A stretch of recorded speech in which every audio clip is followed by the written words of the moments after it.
And I am so privileged to be joining you this morning. We will be diving into A Course in Miracles, lesson 27. And I am going to start with just a quick recap of the lessons that have come preceding this one. Lesson 1, nothing I see in this room means anything. Lesson 2, I have given everything I see in this room all of the meaning that it has for me. Lesson 3, I do not understand anything I see in this room. Lesson 4, these thoughts do not mean anything. They are like the things I see in this room. Lesson 5, I am never upset for the reason I think. Lesson 6, I am upset because I see something that is not there. Lesson 7, I see only the past.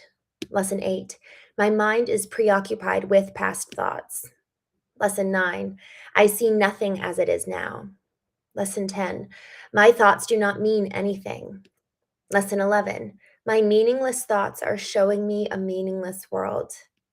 Lesson 12, I am upset because I see a meaningless world. Lesson 13, a meaningless world engenders fear. Lesson 14, God did not create a meaningless world. Lesson 15, my thoughts are images that I have made. Lesson 16, I see no neutral thoughts. Lesson 17, I see no neutral things. Lesson 18, I am not alone in experiencing the effects of my seeing. Lesson 19, I am not alone in experiencing the effects of my thoughts. Lesson 20, I am determined to see.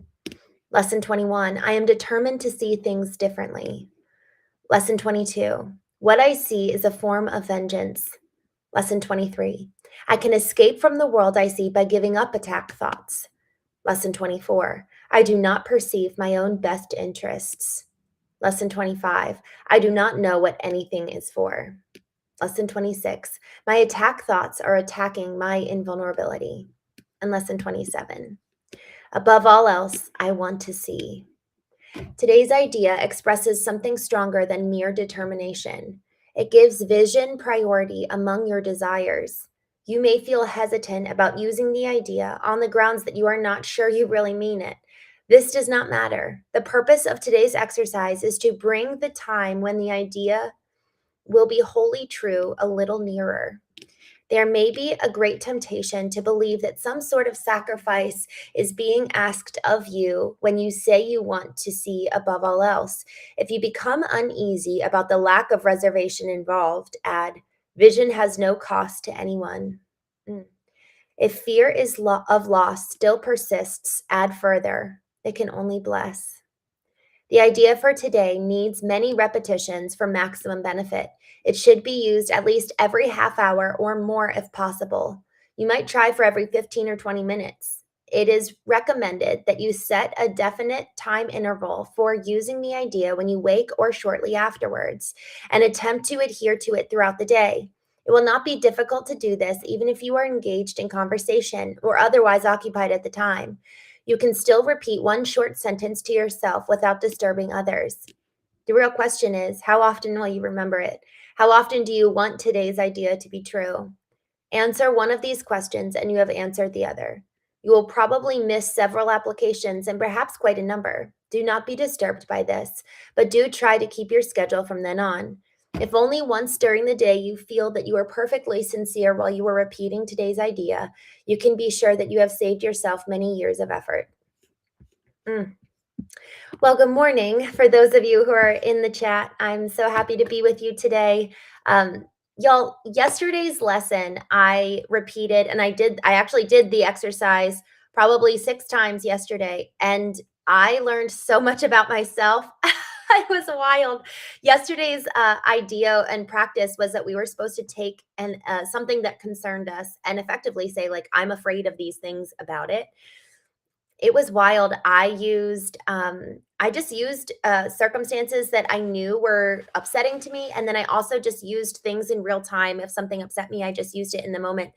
And it really helped me. It really helped me realize, like, oh, I didn't know that I had emotions or fear around something.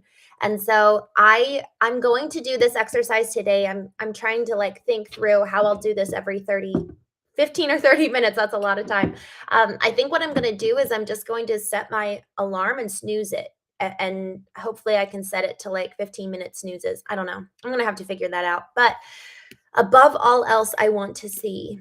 And I love the additions here. Vision has no cost to anyone, it can only bless.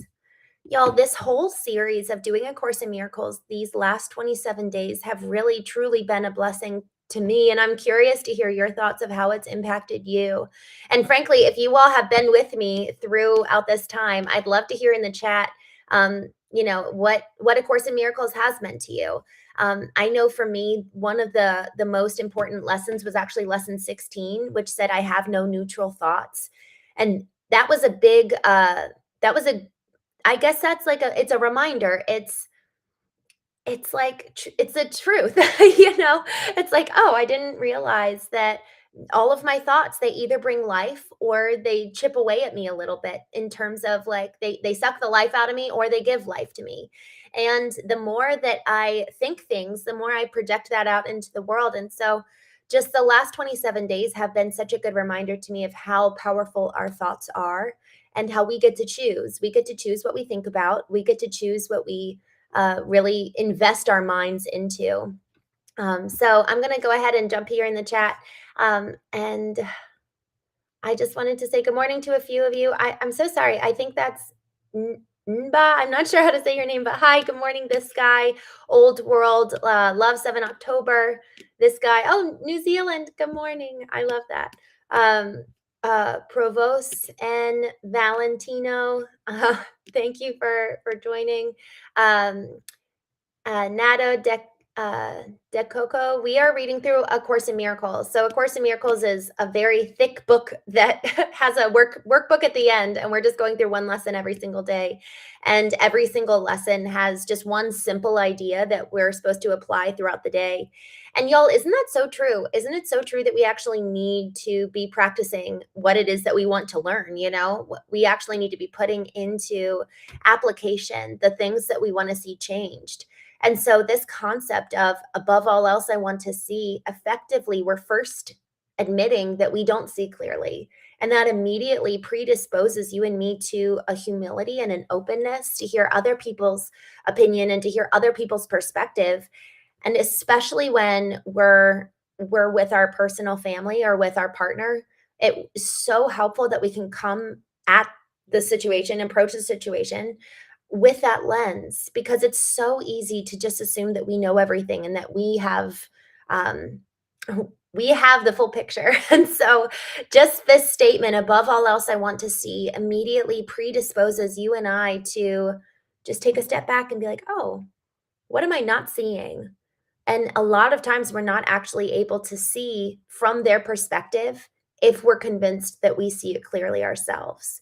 You know, I had this thought a couple years ago around how every single thing that has been unprocessed from the past, every experience, every emotion, every one of those past moments that we haven't really allowed ourselves to confront or feel or move through, it's effectively been suppressed. Each one of those becomes a brick in our mind. An unprocessed experience, an unprocessed emotion forms into a brick and a narrative of how we see the world. And so eventually, over years, you and I are sitting behind this brick wall that we've built with all this unprocessed stuff from our past. And then we're looking at the world through an unprocessed, kind of wounded lens in so many ways. And our past experiences, because they were real for us, they turn into data. You know, each one of those bricks holds data that we've never really addressed. And so then when we talk about, am I living awake? Am I living really truly conscious? Am I seeing? If we're sitting behind this brick wall that has all of this unprocessed data that we've never really taken a look at, it's going to be really hard for us to live unbiased and to live objectively and to be curious about what other people have to say and curious about different belief systems and different approaches to the world. And so the more that we actually take time to tend to ourselves and to tend to those bricks, the more we're actually able to see other people and maybe even, God willing, sit behind their wall with them. That's empathy. is to pick ourselves up and go and sit behind their wall and see the world from their eyes and from their perspective. And man, can you imagine if we had that kind of a world where we all knew how to see the world through each other's eyes? And then there's just like this massive amount of understanding that comes with that, this massive amount of care. And once we empathize, then we can decide, oh, I want to have compassion. And compassion is effectively empathy in action. And so we can never get to compassion if we don't first empathize. And man, I don't think we can fully empathize until we've done the work to really process our own stuff, because otherwise we're just projecting our experience on them because we're not seeing clearly. The definition of emotional intelligence, there's kind of like two parts to it. The first part is to become aware of, understand, and express one's own emotions. And the second part, and is the conjunction connecting them, and to engage in interpersonal relationships empathetically and judiciously with wisdom. So it's going to be so hard for us to engage in external relationships with wisdom and with empathy if we haven't first done the work to become aware of, understand, and be able to express our own experience, our own emotions. Just jumping back down here into the chat, Slick Ricks, thank you for joining. Soren Fried, Torrance, or Terrence, I'm sorry. Time, JDX, I am the blender. Morgan Brooking, thank you for joining. Kenneth Pink, Hotel Corner Chair. Samuel Romine. Alex, time is MVP, thank you for joining. Yuji, John Morris, thank you for joining. Jeb Pratt, oh gosh, Jap Trap. I totally butchered that. Chris Cauldron, thank you for joining. Rod, Sender V, good to see you. We don't do that here, but I'm glad you're here. We'll just call it a community. Alex Cleary, Montgomery Burns, Becky, thank you guys so much for joining this morning. Soren Fried, I want a miracle on the stock market. I'm pretty sure we all do. Steve Bamos, thank you. Thanks for joining. All right, I'm just jumping down. Joanne, Gino, Ray. No, it's not AI. I'm here. Hello. Hamdrad. I'm just looking to see, honestly, if there's any comments about today's lesson. Mars Queen, thank you. Thank you for joining. I love that. Sammy's, thank you for coming on here. Freeze in time. I'm just having a blanket around me. I'm just cold. Beto, Ramesh Soren, sorry. Robert, I guess you get how I like spell things out. I actually like spell it out rather than trying to say the whole thing at once. Taller Diets, good to see you. NK, GGBB, Cedric, Gregory. All right, y'all, I need to jump off. I've got a meeting here in a few minutes. Jordan Biggs. I just wanted to give a shout out to everyone. Randall, don't worry about it. Todd Marshall. Guys, thank you so much for joining this morning. I hope that each one of you will take this concept today. Above all else, I want to see clearly. Time is, you said, I like a wall between myself and everyone else except a loving partner. You know, that's actually just such a good point, because the goal isn't that we strip ourselves of all boundaries and we like expose ourselves to danger and we're vulnerable to everybody. But really there's something around, am I perceiving the world appropriately? Am I seeing clearly? I think that's the real question. So for so long as we do have a wall that's been built by old data, and we're not allowing our information processing system to update, just like how a computer has tons of data, we have tons of data. So are we allowing our information processing system to update with new experiences, with new data, with the fact that we're no longer kids, we're adults? because a lot of times that little kid holds data. There's data associated with a 7-year-old or 10-year-old that we haven't allowed to update. So us going back and actually analyzing the wall and each brick allows for us to then update the data that each brick is enclosed with. So with that, I do need to jump off. I've got a meeting here. But so good to see you all. Thank you for joining. I will be live again tonight at 8:30 p.m. Eastern, and we will be diving into some deeper topics. So, frankly, if you have a topic that you'd like for me to talk through or talk about, we've been talking about grief actually a lot recently. So, if there's something that um, is on your mind, I'd love to hear. And then I will see you tonight at 8:30 p.m. Eastern. With that, have such a wonderful day. Again, the lesson is above all else, I want to see. And ideally, we move through this lesson every 15, 30 minutes, which is a lot. So good luck. All right, y'all. I'll see you.